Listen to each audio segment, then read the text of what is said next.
So, magbabalot na po tayo ng Shanghai. Ito po yung pinaghalo-halo kong gulay kanina. Hindi ko na siya ginisa. Gawa ng, syempre, prito din naman para iwas mantika. Tapos, kung saan ko siya hinalo, dun ko na rin nilalagay yung mababalot. Tipid dishwashing.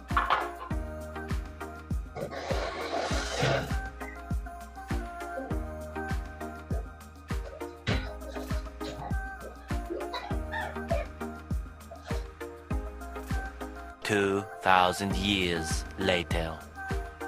Ito na yung nabalot natin, guys. Yan. Marami-rami din naman yung sa natimplang gulay. Okay na to. Pang cravings.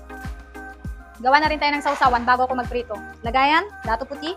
Lagay mo dyan. Okay na yan. Wangba at sibuyas. Uy. Grabe. Konting asin. Lagay pa ba ako ng asukal ba? Paminta. Haluin ang gamit ng kamay. Charot. Pwede. Haluin. Uy. Puro talaga. Puro, no? Mas masarap pag puro. Ay! Grabing langaw ba? Gustong sumikat. Pasensya na, maraming langaw ngayon dito at probinsya. Probinsya. Okay na to? Ay, hindi. Lalagyan natin ng asukal, mas masarap. Wait lang. Okay na to? Try natin. Mekos. Kasi guys, sa mga ganitong pagkain, mapalumpia man yan, kung ano-ano pa yan. Sausawan talagang alam ko nagdadala eh. May sarapan na lang natin sa sausawan. Ay! Nakakabuhay. Konti pa. Yan. Magprito na tayo. Ang cute ng palayok, no? Niram ko sa inang ko yan. Liit, cutie. Ay. Mainit na yung kawali, lagay na tayo ng mantika. Mamantika na naman. Okay lang yan. Hindi naman araw-araw. Okay na to? Okay na ba to?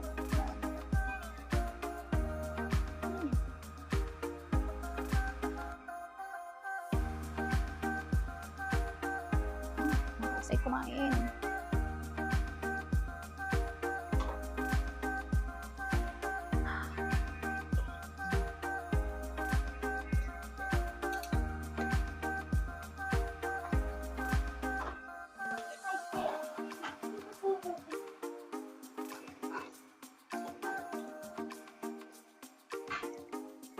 Tikman na natin, guys. Uy!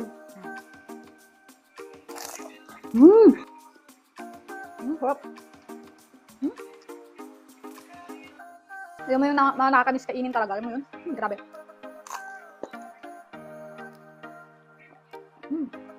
Ang crunchy ng gulay. Yung wrapper plus yung gulay, crunchy. Grabe. Nakaka-excite talaga kainin.